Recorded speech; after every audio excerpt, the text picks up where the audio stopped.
High বন্ধুরা, good afternoon. তো দেখো আমরা গোশালায় ঢুকছি। এটা হচ্ছে গোশালার মেন গেট।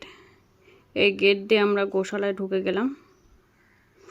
এটা হচ্ছে মায়াপুর ইস্কন মন্দিরে অবস্থিত গোশালা। এইখানটায় গোশালা ঢুকতে তোমরা দেখতে পাবে দুই সাইডে দোকান আছে। এখানে একদমই এখানকার গাভীর থেকে যে দুধ হয় সেই দুধ থেকে তৈরি ঘি, তারপরে দুধ দিয়ে জাম তৈরি হয়, লস্যি, দই, একদম এখানকার গরুর থেকে যেগুলো তৈরি হয় গরুর দুধে। এই যে ভিতরে এই যে এখানে দোকান আছে, এই যে দেখছো অনেকে কিনছে, খাঁটি জিনিস পাওয়া যায়।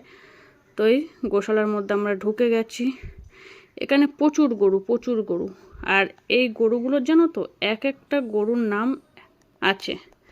এই যে অনুদান কেন্দ্র, এখানে কেউ পয়সা করি যার যা সামর্থ্য অনুযায়ী দান করতে পারবে। যে দান বাক্সটা দেখো, এটা হচ্ছে দান বাক্স। এখানে প্রচুর গরু। এর আগে যখন আমরা এসেছিলাম এখানে গরু ছিল তো, তাছাড়া আরও যে খচ্চর টাইপের যেটা ঘোড়ার মতো দেখতে, ওইগুলোও ছিল। তো এখন দেখতে পাইনি, এখন আর নেই। তো এখানে প্রচুর গরু, অনেক। গতবার যে এসেছিলাম তার থেকে দ্বিগুণ পরিমাণে এখানে।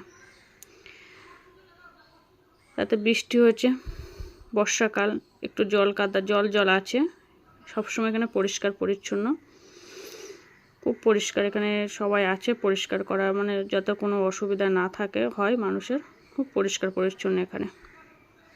আর প্রচুর পরিমাণে মানুষ আসে এই গোশালাতে, সবাই দেখতে আসে। আর এখানে বিভিন্ন ধরনের গরু দেখতে পাবে, আর কত বড় বড় গরু। আর এদের শিংগুলো দেখলে না, মানে খুব। দেখো আমার মা আবার একটু গরুর গায়ে হাত দিচ্ছে, ওই যে। আর খুব ঠান্ডাও হয় গরুগুলো, এদের মাথায় একটু হাত বুলিয়ে দিলে। এখানে খাবারও পাওয়া যায়। তোমার যদি মনে হয় যে তোমরা গরুকে খাবার দেবে, এটা খাবারটা কিনতে 10 টাকা করে নেয়। খাবার খাওয়াতে পারে। আমার মেয়ে একটু হাত দিল, মানে দিতে যাইছে কিন্তু ভয় পাচ্ছে।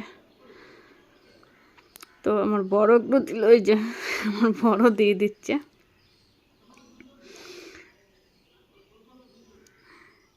আমার বাবা তার দেখছে। এই যে আমি একটু হাত দিয়ে দিয়েছিলাম, আমি একটু অন্য গরুর মাথায় হাত দিয়ে দিয়েছিলাম।